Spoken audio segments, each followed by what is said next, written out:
Takulandirani ku AMTV Malawi kuchimake kwa nkhani zenizeni. Ngati nkhani imeneyo kuno kulibe, dziwani kuti nkhani imeneyo ndi yabodza. Unayo timuona hapa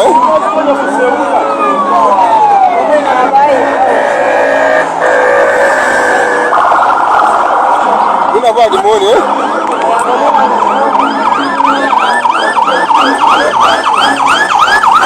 Hapo ya yeye hapa.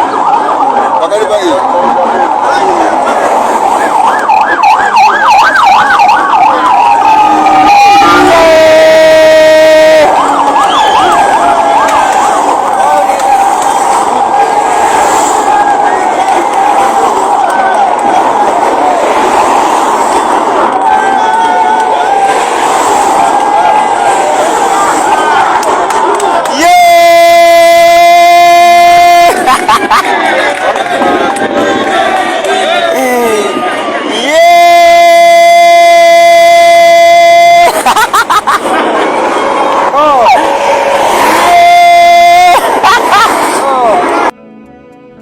Osaiwala kupanga subscribe ku channel ya AMTV Malawi.